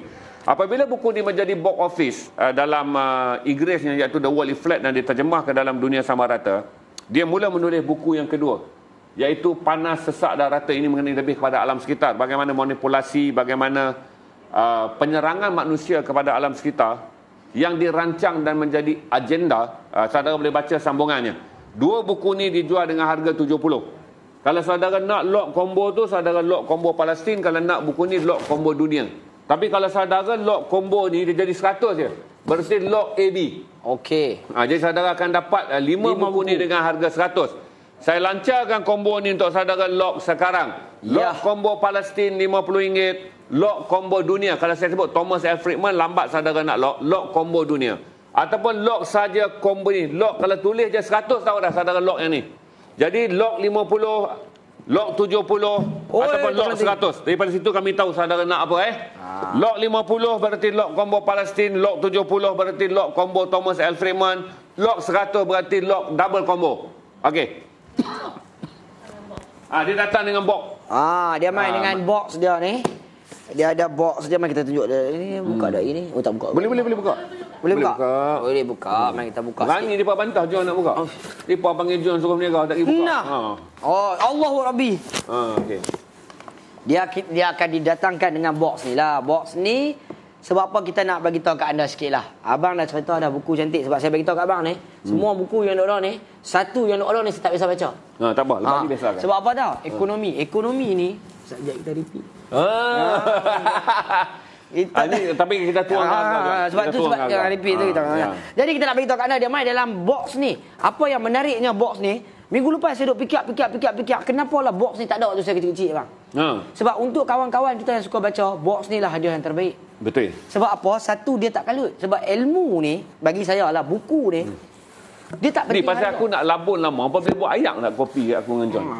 Tak larat berdarah ada suam ayak nak minum. Kena kopi Sebab apa? Waktu zaman dulu ni kita akan contohlah, kita tak ada package macam ni bang. Betul. Mana ada, kita tak bisa tengok. Saya rasa zaman abang lagi tak ada, zaman saya pun tak ada dah. So, bila kata kita nak beli apa-apa kat kawan-kawan, contoh, kita akan beli satu buku ni. Kita akan beli buku macam ni, kita balutlah dia. Jadi aku bagi buku kat hang sebagai hadiah.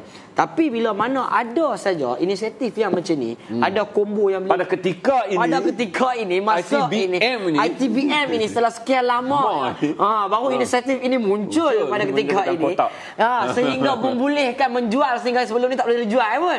Membolehkan menjual ni, elok sangat. 510 kotak telah dijual untuk combo sebelum raya itu kami lancarkan pada 10, 11 dan 12. Terima kasih. Ini kata mereka ATBM adalah pecah rekod kerana mereka menyertai festival Kuala Lumpur International Book Online pun. Dia tak mencapai sejumlah 3 hari. Berarti anda lock buku ni, saya akan tengok tempo anda lock. Tapi lepas tu saya akan sembang dulu dengan John. Dapat. Ini ada kotak, berarti saudara boleh hadiahkan pada saudara anda. Betul. Sebab semua main dalam kotak tuan-tuan. Dalam kotak. Ni tak ada apa bungkus-bungkus macam boleh macam ni. Nasi kandang tak ada. Happy birthday bagi tahu. Allah nampak. Pasal aku bagi kau pula. Nampak pengantin baru untuk kali kedua.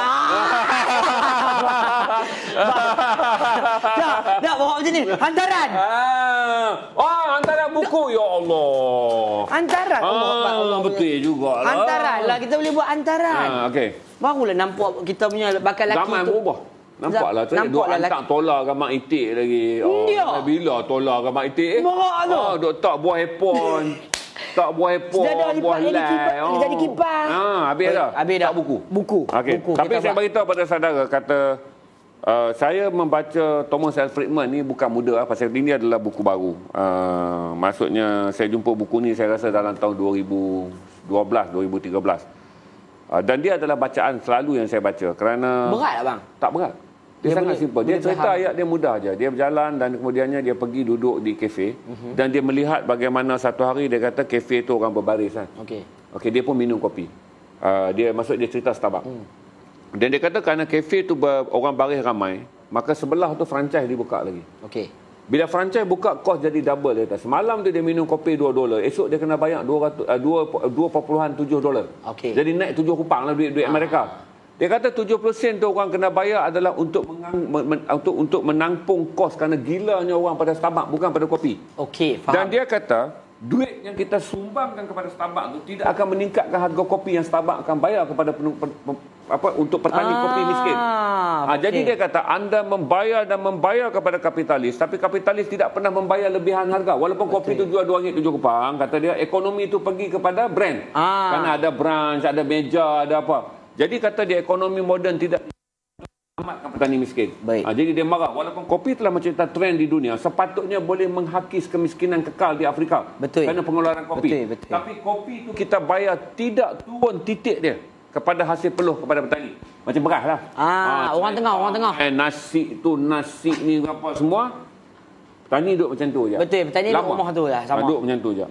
Kita cerita kan. Harum manis bila sampai dekat orang tengah, dia packing, dia angkat, dia bubuh dekat hotel. Mulut-mulut. Kita pergi kena RM45. Penanam harum manis di Pulau di apa-apa tetap dapat RM16. RM16 setahun sekali musim. Di punah nak haram sistem ni. Jadi saya nak bagi tahu pada saudara, ini yang penting saudara baca. Dia akan membuka minda saudara mengenai manipulasi moden. Yang dia macam ni ya tuan-tuan. Saya menganggap kata ini adalah buku Mahayanism. Kita tak payah baca begini tuan-tuan. Kalau Mahayanism ni duk baca lagi buku Karl Marx ni, sekolah lama. Tu sosialis tu sekolah lama, tamat dah. Kemat dah zaman tu. Duk cerita lagi ekonomi sama rata apa semua. Dah kiamat dah zaman tu. Dah lah satu dari segi agama. Baca benda tu datang daripada seorang yang mengata agama adalah candu. Ada candu, yes. Tapi baca yang ni. Ini lebih moderate kerana penilaian seorang profesor dan juga seorang ahli ekonomi. Dan akhirnya kebolehan dia menulis dalam bahasa rakyat. Sebab tu buku ni box office dan diulang cetak. Kerana dia difahami oleh semua orang. Dan penulis ni pula tidak menulis kuliah dia. Dia bukan petik daripada kuliah. Dia petik hari-hari dia berada di kedai kopi, dia berjumpa dengan orang. Naratif orang awam. Dan kemudian bila dia jumpa dengan pelabur, apa yang pelabur tu jawab, dan dia tak gembira dengan jawapan yang dianggap hang ni betul-betul kapitalis, maka dia tulis. Jadi buku ini adalah perjalanan dia untuk melahirkan pandangan ihsan dia pada golongan bawahan. Jadi saudara lock buku ni, lock 50, lock 70, lock 100. Okey John, aku nak tanya hang satu lagi John. Kita tak boleh escapist John. Maksudnya realiti negara juga adalah satu tanggungjawab seniman. Tak kira lah hang main gitar ke apa. Macam aku kata SID. Aku suka Superman is Dead ni adalah, walaupun aku menganggap untuk berjuang menuntut Bali merdeka tu sangat obvious. Tak mungkin. Tetapi sekurang-kurang dia menghantar isyarat bahawa generasi dia ni, walaupun peristiwa tahun 74 dah lama berlalu, kami tahu dan kami mahukan keadilan. Kami nak hang jawab. Sekali keadilan masa lalu itu tidak ditegakkan, keadilan masa kini dan masa depan takkan ada. Itu yang saya suka Superman Dead. Saya suka tipe X ni pula. Walaupun lagu-lagu dia orang kata mengait dan meraihkan bunuh diri apa semua. Tapi saya membaca dan mendengarnya dengan gambaran. Kita kena faham betapa dahsyatnya generasi Indonesia yang tersisih. Sama saja di Malaysia. Apabila kita menyisihkan satu generasi itu, kita bukan saja menyisihkan mereka untuk kelihatan tidak berguna. Tapi kita menyisihkan mereka untuk menempuh satu saat sampai mereka rasa kalau beginilah mereka dilayan, kematian adalah lebih baik. Itu yang saya dengar type X. Saya dengar dalam bentuk positif.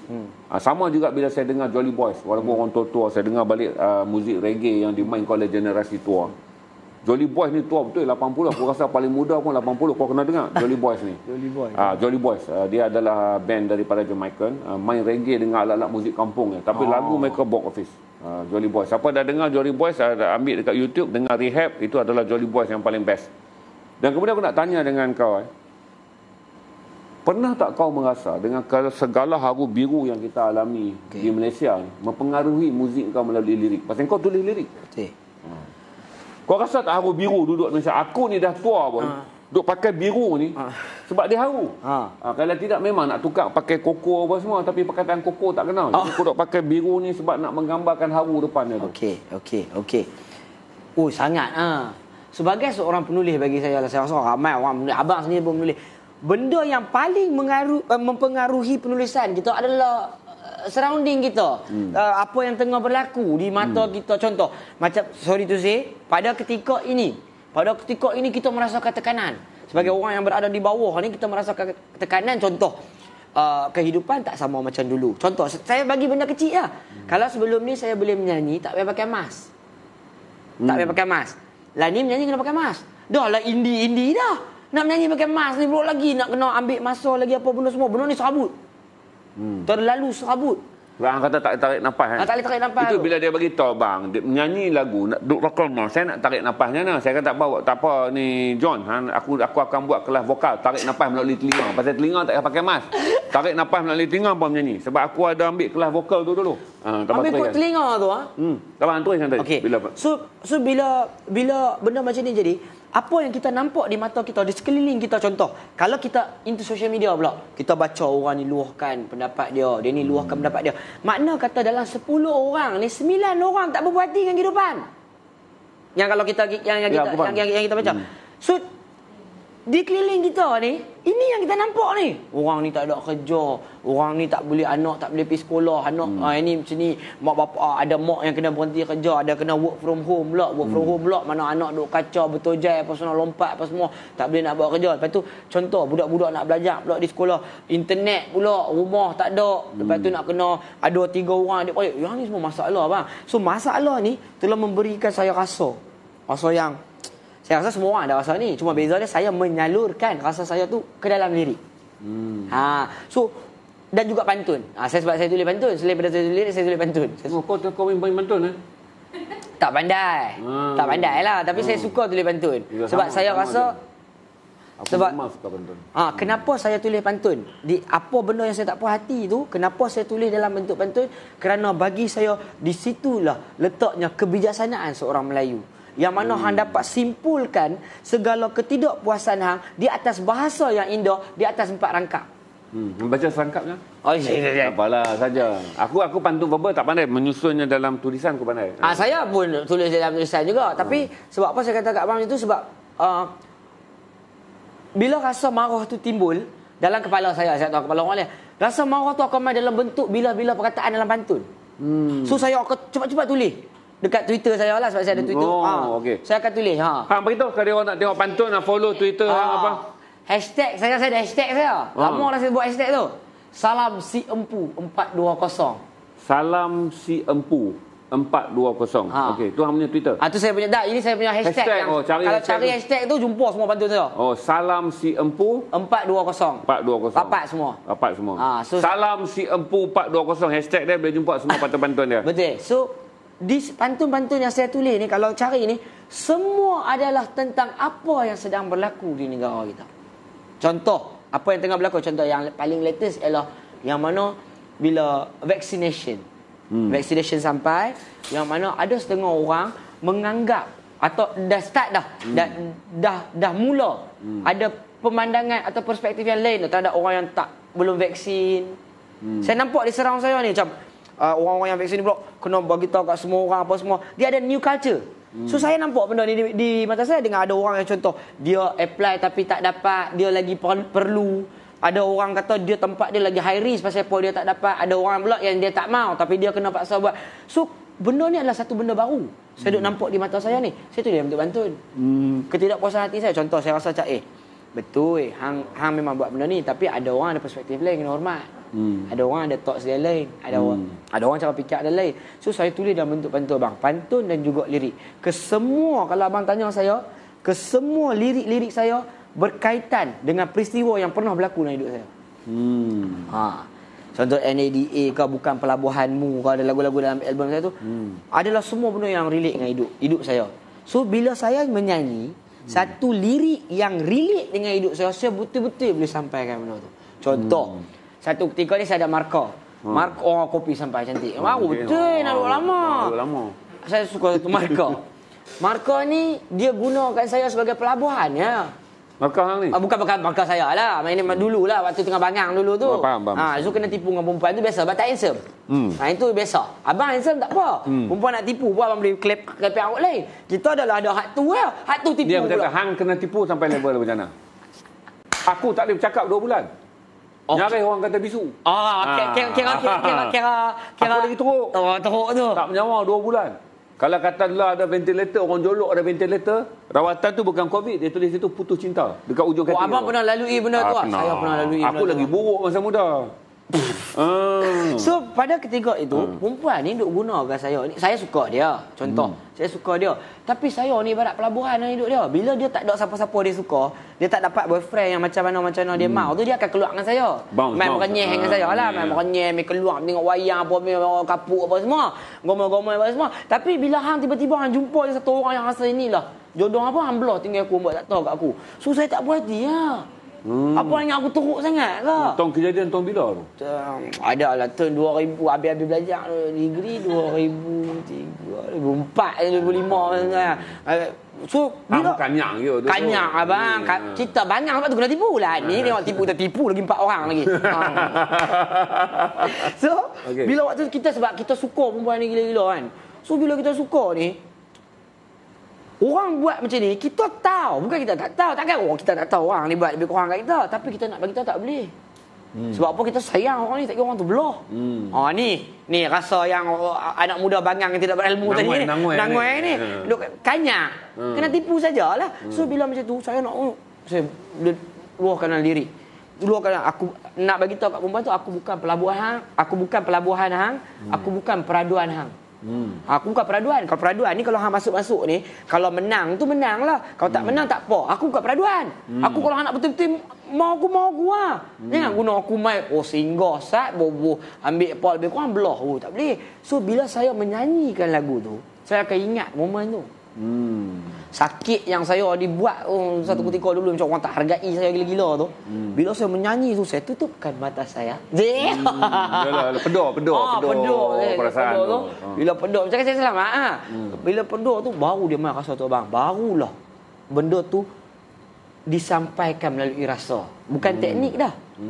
Sebab saya kata saya seorang pencerita. Jadi saya kena ada rasa tu. Sedih yang saya bawa dulu, orang tak appreciate saya, orang tak mau saya apa semua tu, saya kena letak dalam dada saya, baru saya sampaikan ke orang duduk di depan tu.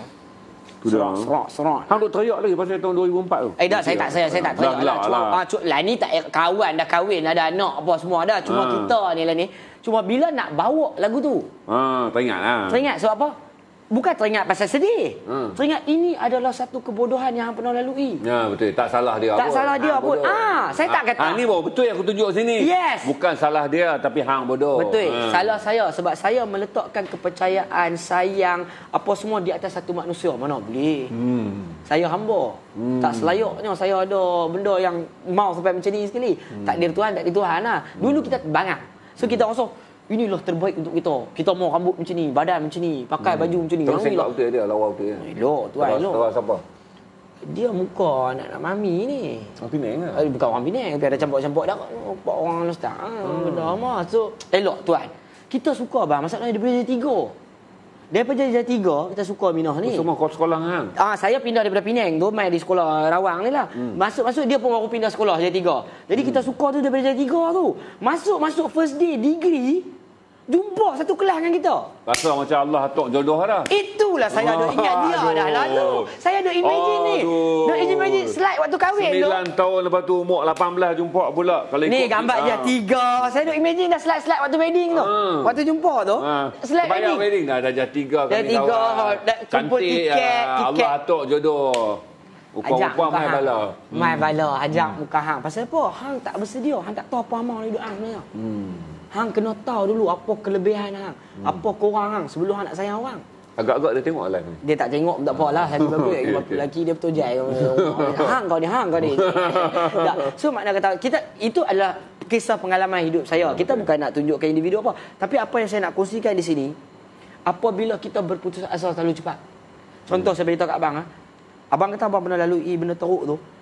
Saya kehilangan semua benda waktu saya melalui benda tu. Makna kata saya hilang kerja saya hilang hidup saya hilang keceriaan saya jadi tak fair untuk kawan-kawan saya, untuk mak bapak saya, untuk adik-adik saya. Sebab apa? Saya orang yang happy. Saya orang yang gembira. Bila saya berada dalam keadaan tu, saya tak boleh tipu dah. Saya terlampau sedih. Saya tak mau pergi kerja, saya tak mau buat apa-apa, saya nak mati. Contohlah waktu tu. Sebab kita budak, kita tak ada orang yang... Kita tak ada abang. Berapa waktu tu? 19-20? 21 ingat. So, okay. 21-22. So, kata kita tak ada orang nak nasihat, nak bagi tahu kat kita apa. So, kita sulung. Nak berkawan dengan orang tua-tua ni, mereka dah pijauh dah sangat dah. Bergelak kan? Gelak macam. Dia pakai. Sebab bahasa dia bangang. Tahu. Tahu aku bangang. Kuntum. Ayat-ayat tu. Tahu. Kita, tapi hang kena bagi tahu lah huraian supaya aku boleh fikir nak buat apa. So, kita tak tahu apa semua. Tetapi, ada satu hari tu, yang mana tiba-tiba saya bertanya pada diri saya, ada tak fair untuk hang ni, yang semua orang ni, seronok ni, bila hamai. Tapi bila hamai lah ni semua orang jadi sedih. Jadi serabut. Serabut sebab apa? Hang duk bawa aura serabut. Yes. Hang duk bawa barang tu, orang tahu hang bohong. Orang tahu hang duk buat gelak pergi dalam hang ni. Duk teriak.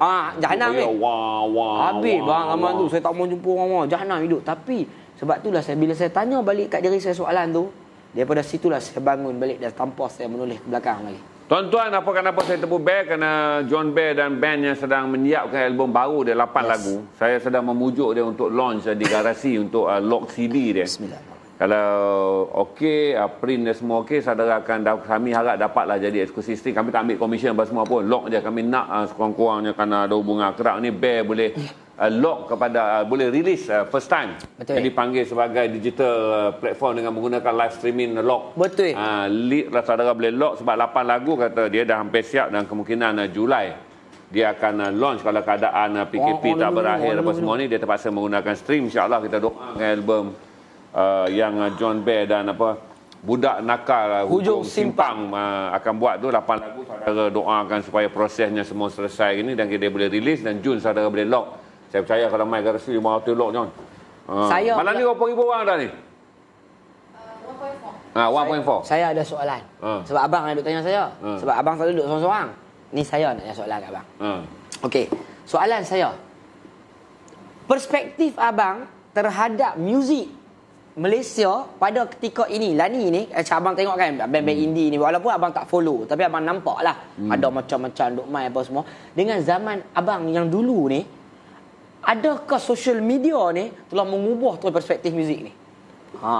Sebab abang duduk yang zaman tak ada social media tu. Sebab tu saya nak tahu macam mana, adakah betul-betul social media ni telah mengubah perspektif? Kalau betul-betul sehingga ke level itu, band tidak lagi memerlukan record label bagi saya. Contoh macam dia boleh usaha sendiri, buat sendiri. Jadi saya nak minta perspektif. Okey. Kalau tanya aku ni, aku boleh bagi tahu kata sebab aku duduk dalam industri media lama. Pertama kita kena terima content is king. Content is king tu first. Kemudian content dulu. Lepas tu cara nak bisnes dia.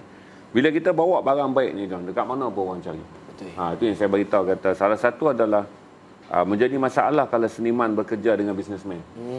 Yang kita perlu adalah seorang business minded. Kalau business mind ni, businessman ni dia nak bisnes kan. Betul. Salah satu yang menjadikan scene indie ni susah untuk berkembang adalah kerana dia tak ada susuk galau. Dia datang mendadak. Tahun 2000 dia datang mendadak. Saya boleh bagi tahu kalau kita kata dengar lagu pop Ye, dia datang kepada pop Melayu. Pop Melayu dia pergi pada rock Melayu. Jadi scene indie ni datang dalam scene yang vacuum dia kosong sekejap dan datang indie. Indie ni datang dengan mentaliti yang berbeza hingga orang mengambil masa nak faham siapa budak-budak ni. Kan, lepas tu kontennya. Apa yang dia nak? Pasal konten waktu dia revamp konten dia agak rojak. Betul. Ada setengah kelihatan mencurigakan seperti memberontak terhadap Tuhan. Betul. Ada setengah jadi mencurigakan seperti memberontak terhadap nilai bangsa. Seolah dia nak buang ni dia manusia. Melayu tu tak mahu. Jadi itu yang menjadi. Tapi aku rasa kata antara yang bagus yang aku pernah tengok dalam scene indie yang kuat ni adalah kebolehan reformasi. Cuma tinggal lagi tu nak tengok content is king tu masih lagi. Basically apabila mereka berjaya mencapai nama dalam scene indie, dia become mainstream singer. Aku follow macam Azlan typewriter. Azlan ni memang favourite aku lah. Tapi sekarang terpaksa follow dia sebagai mainstream lagu-lagu cinta. Bagi band-band yang bermain dalam scene yang lebih agresif dan dia tak dapat capai mainstream, dia koyak cepat lah. Itu yang kita tengok band-band yang aku tak mau sebut nama, dia boleh kecil hati. Band-band yang main dalam scene yang betul-betul ada perjuangan dia. Betul.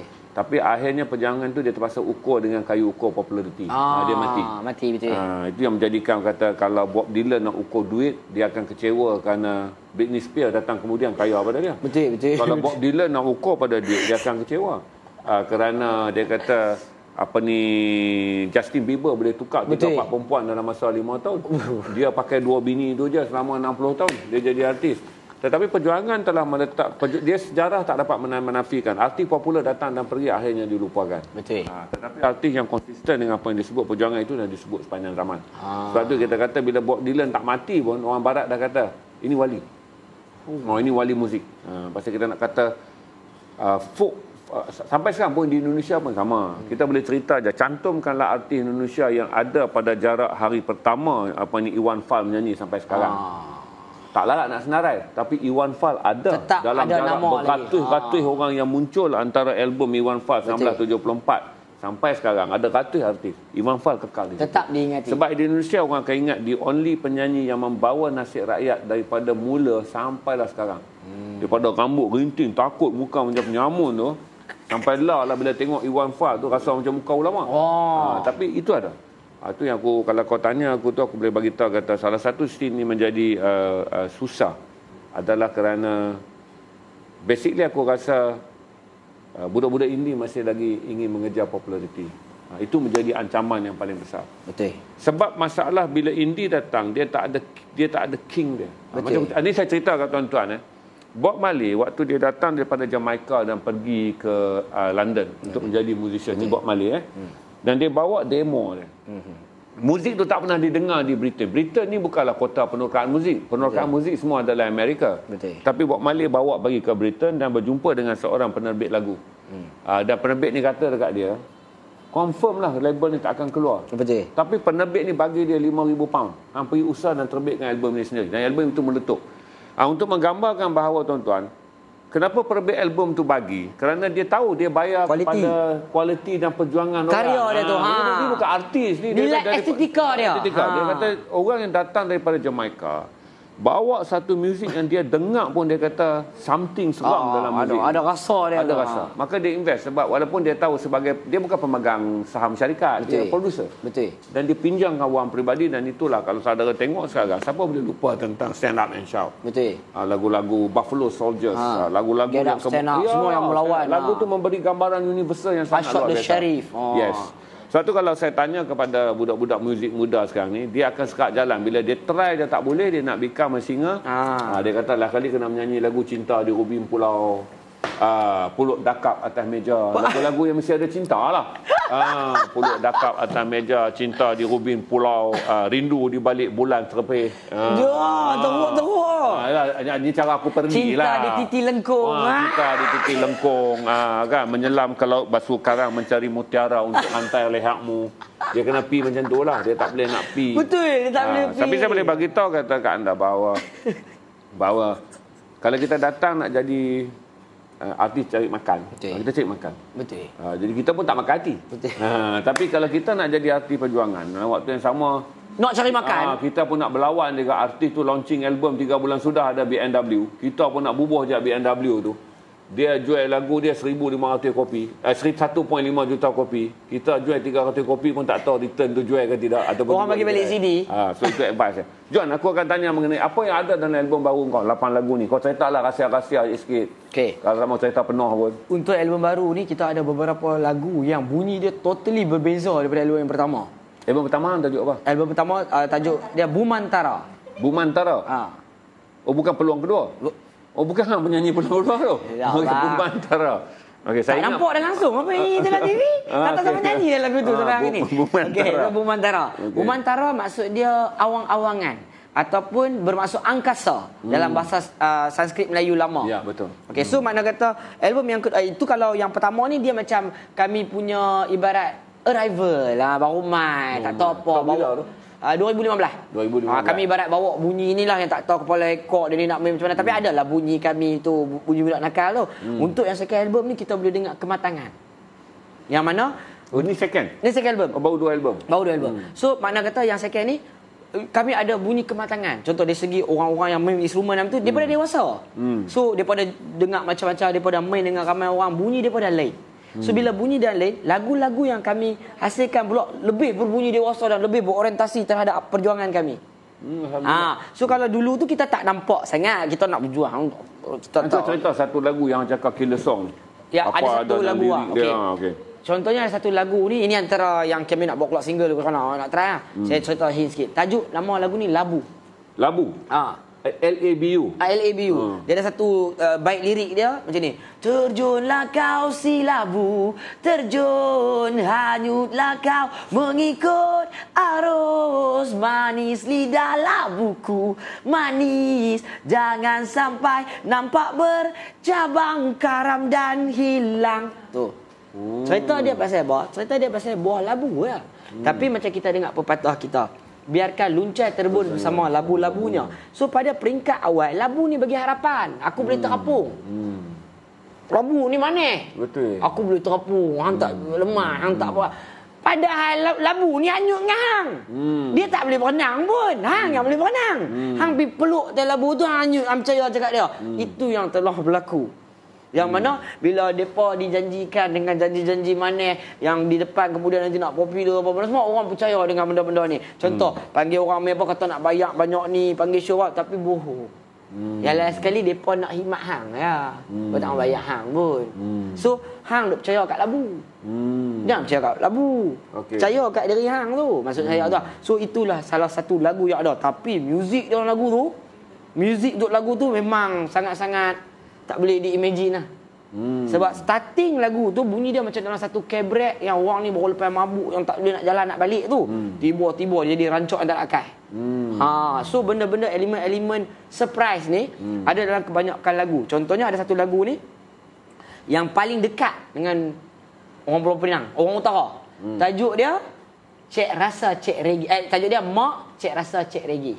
Oh, Mak Cek Rasa Cek Reggae. Okay, so dia perjalanan dalam lagu tu ialah dia ada satu rahsia ni. Dia reggae ni. Dia takut dia nak bagi, dia nak balik rumah ni, dia serba salah dengan mak dia.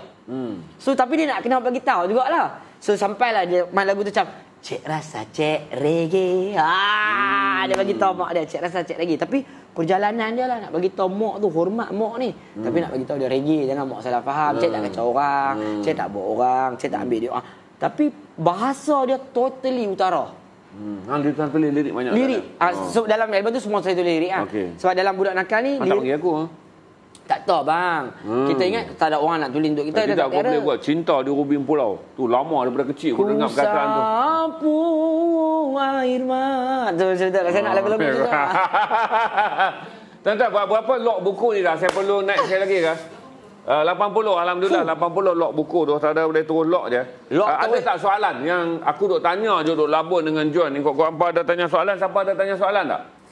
Aku ada minta apa alamat, nombor telefon ke? Okey, ada yang tanya, band reggae mana yang nombor 1 di Malaysia yang daripada segi perjuangan? Dari segi perjuangan, dahsyat ni. Band reggae apa di Malaysia nombor 1 dari segi perjuangan? John nak jawab. Okey, lain-lain band reggae, lain-lain perjuangan dia. Okey, antara band reggae yang ada di Malaysia saya boleh sebut.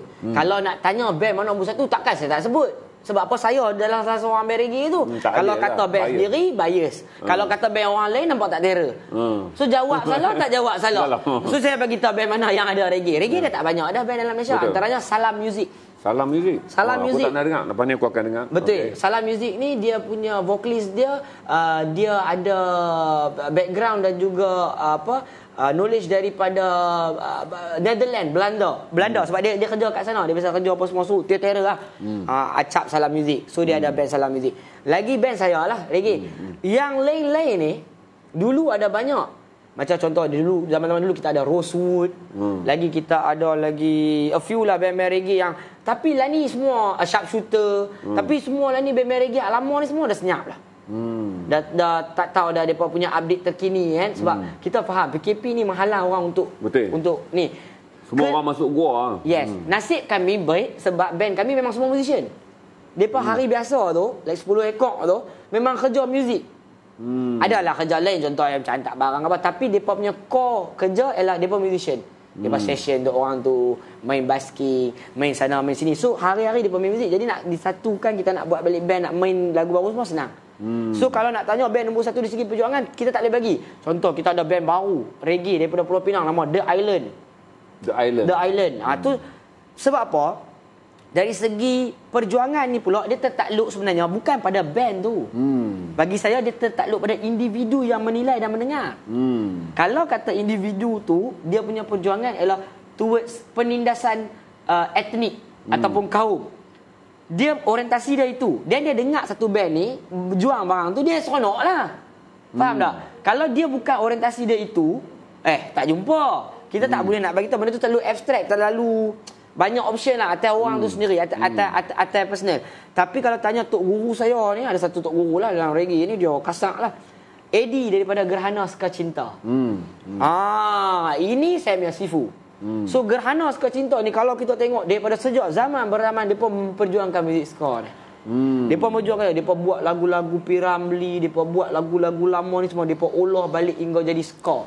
Originated depa punya bunyi ska tu sendiri.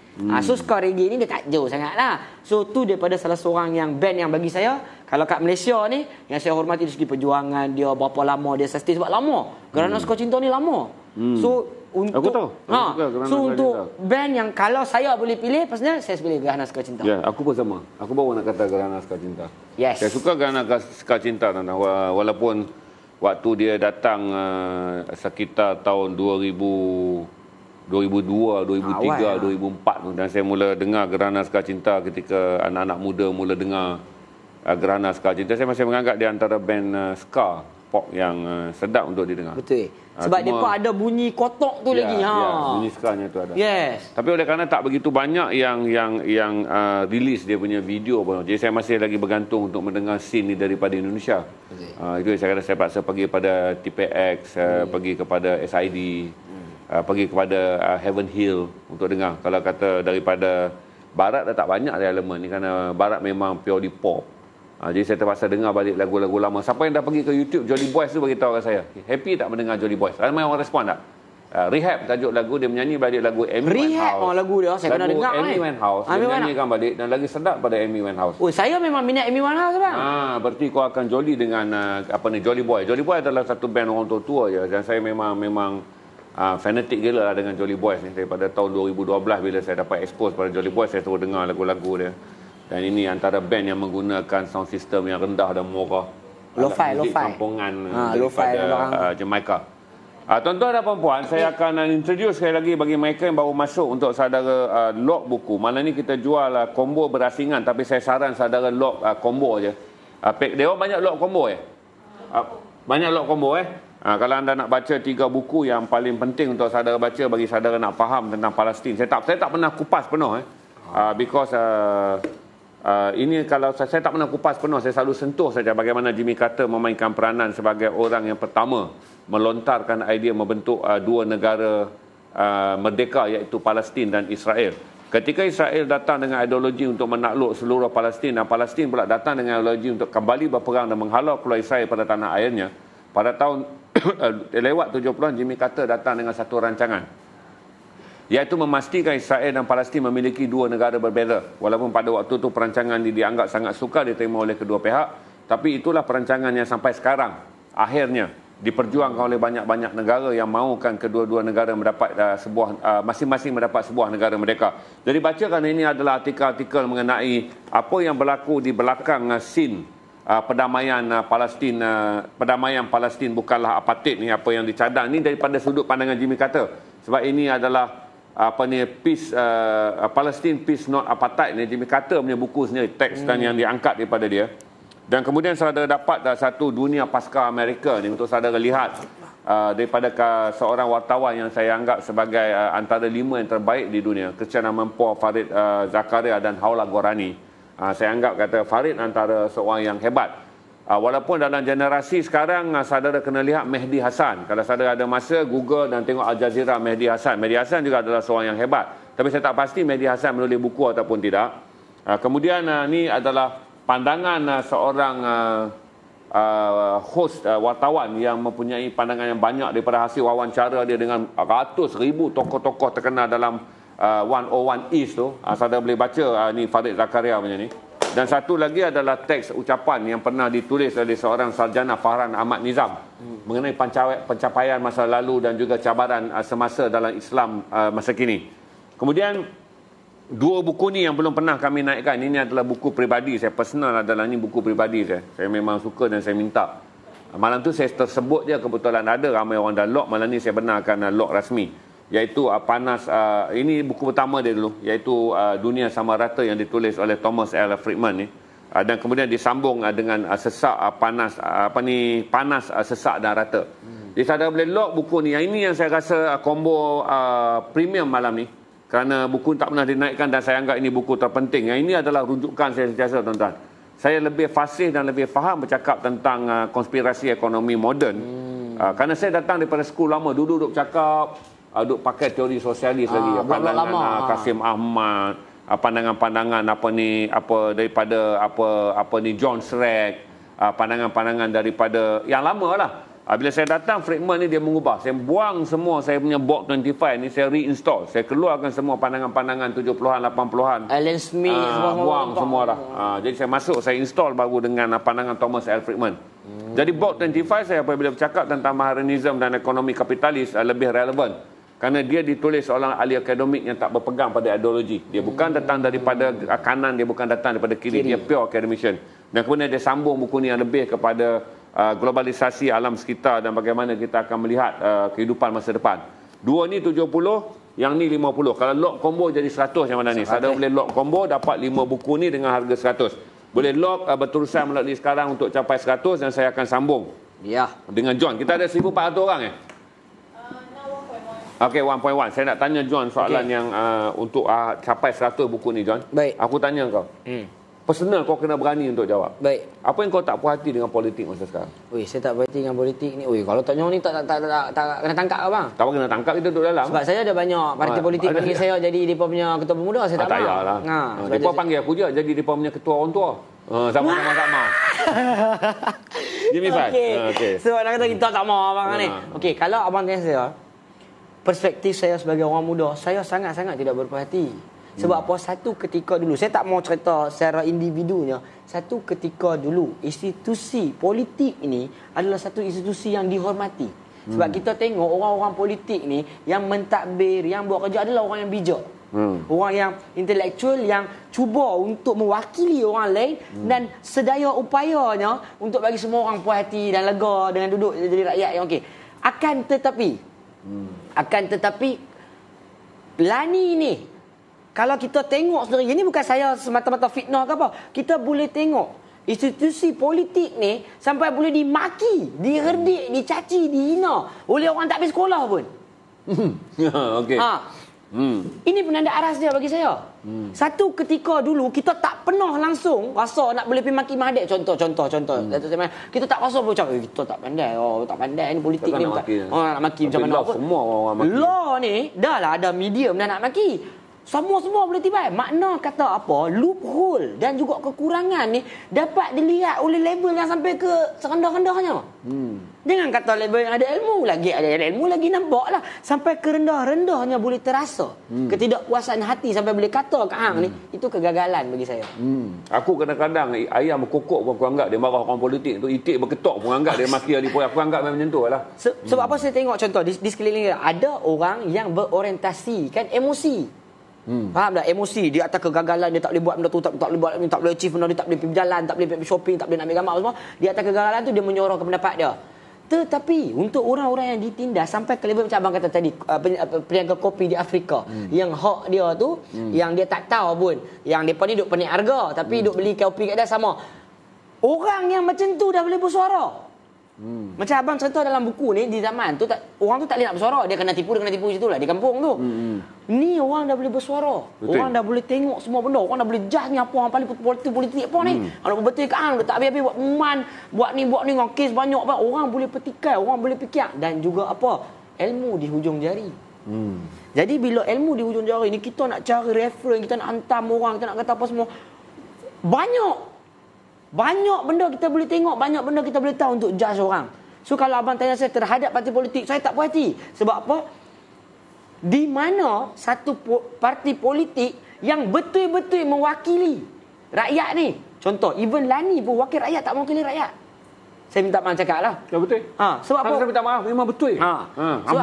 Bubur. Sebab apa? Wakil rakyat tidak mewakili rakyat bang. Sebab apa? Contoh, saya bagi tahu kat bang. Wakil rakyat ni lah ni, duk perbetul ni diri dia, jawatan dia, tempat dia, apa benda semua. Ni saya cakap daripada faktis depan mata ni, nampak ni. Yang mana contoh anak-anak muda ni, generasi muda ni sepatutnya di tempat hang ni, yang dalam hadis kata, yang para sahabat kata, nak tengok orang muda masa depan negara ni, tengok orang muda dia. Tengok depa ni duduk di mana. Kalau duduk pegang game tu saja, duk main sampai jadi bangang tu, macam mana ni? Macam mana nak capai baidatul taibatu waraburafu? So makna kata, apa yang saya tak puas hati, contoh didikan, tauladan adalah ditunjuk oleh orang, sepatutnya oleh orang yang berilmu.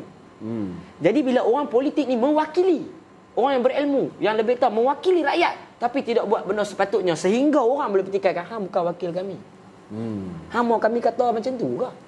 Yang kami pergi ketuk di rumah ni, sudah berhenti jadi wakil rakyat, aku buat kerja ni. Takkan saya nak pergi cakap. Kalau contoh tempat saya, bagi siapa-siapa yang duduk di kawasan saya ni, yang tengok ni, tengok duk shaking di rumah lah, nak Aram ni bercakap pula dah, mampu aku tak buat kerja.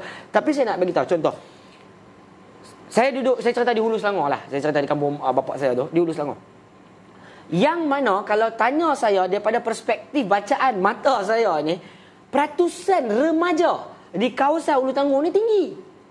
Tetapi aktiviti remaja apa dia aktiviti remaja? Nak senaraikan pun tak tahu. Mungkin ada di peringkat kecil, di peringkat terdekat yang macam kecil-kecil punya lah, di peringkat setempat je. Dia bukan secara menyeluruh. So bila mana tu anak muda ni tak ada tu tempat yang nak pergi share, nak pergi cakap, nak pergi belajar, contoh, nak pergi jumpa, contoh. Kalau anak-anak muda ni kenal abang, yang betul-betul dia jumpa sebelah, saya tanya abang tu orang, dia pun mai tak abang tanya apa-apa kalau dia tak tahu. Cerita abang, saya nak tanya abang, di Rusia dulu ni, ekonomi dia tu macam mana abang? Apa dia bom dah? Sebab apa? Power distance tu mati. Sebab aku ham kau orang politik pun.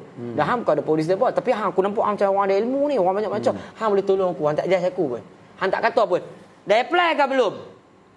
Ini yang saya bagi tu, yang peruntukan tu dia apply. Ahli ke dah? Ahli dah apply ke belum?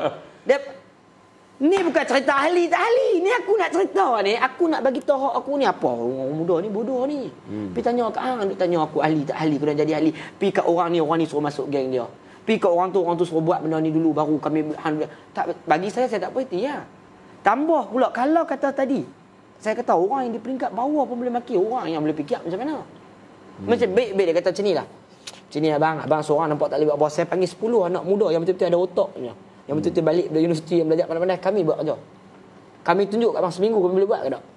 Kalau bagi kepercayaan di tempat yang sebegitu, saya rasa ada orang betul-betul boleh buat, betul-betul boleh melaksanakan. Sebab apa? Ada wakil rakyat yang tak mewakili rakyat di kawasan tu, dia orang tempat lain. Contoh, kalau saya wakil rakyat lah, saya kata di tempat saya tobat lahum, saya kenal Pak Cik jual burger, Pak Cik tu tobat lahum lama aku tak dengar. Tobat lahum. Sebab apa, saya orang yang suka bersembang orang. Jadi bila orang ambil saya jadi wakil rakyat tu, mestilah saya kenal. Dan depa ni pula tahu saya buat kerja macam mana. Dia ni hampir jumpa dia. Apa-apa tak ada, hampir dia betul kan. Sebab apa? Trust tu.